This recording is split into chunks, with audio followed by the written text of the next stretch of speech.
In simplest terms of existence, authority does not exist. Why? Everything is metaphysical, very, very simple, and everything is interdependent with one another. Our functionalities are interdependent. Each one of them has a job and does their job and do their job efficiently. Now, what happens is when these energies come together, they become a little bit more complex and they are to study one another, to understand one another, and know how one another works. That's what we're supposed to be doing with our own body. We are different kinds of intelligences within a body, and it's our responsibility in each of our parts to know one another and see how they work and whatnot. And also, everything external to us is also part of our body. That's why we get intelligences from there, whether it be food, information, we grab things, because everything is interdependent with one another.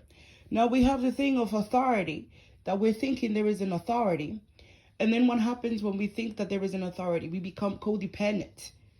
We become codependent and then we get controlled. All right. And there's the host, a lot of other hosts, a host of a lot of other things that we come across because of the idea of authority. So it is our responsibility really to understand who we are and what we are, and to be interdependent as our nature is. To be interdependent rather than codependent on an authority, or thinking that there is an authority figure. And then not the authority, because it thinks it's an authority. It wants to control, it wants to have the say so, the last word, or something like that. Depends on the person. But that has an effect. Now, it's going to be hard for us to get rid of the paradigm of authority, especially if we are codependent people. And then codependence brings forth fear, and then getting rid of fear as well. So there is a lot of things to work on. There's a lot of things to work on. And then it's like, oh, feeling offended because people don't want to listen to me. Let's say the authority, right? So we have hierarchy of authority within government, within religion, within families. Okay, the mother, the father is the authority of the children. Between the children, the older child has more of a say so than the younger child, because we're thinking we're ignorant. So instead of thinking we're ignorant, we're just guiding each other. We're just helping each other. Everybody has the same.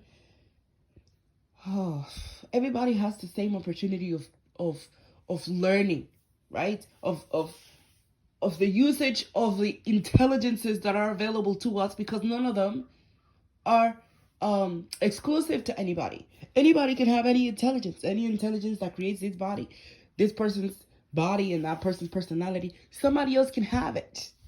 Now that requires a different thought process than what we have right now. So I've been getting an idea of removing the thought of authority, where we stop feeling offended when the children don't listen, right? Instead, guide the child, talk to the child, teach the child, let the child do things for themselves, so they could be interdependent, so that we stop following this trend of authority. And you got to listen to me, and being so sensitive emotionally, right? Emotionally sensitive. Oh, he's not listening to me. She's not listening to me. I feel so defeated.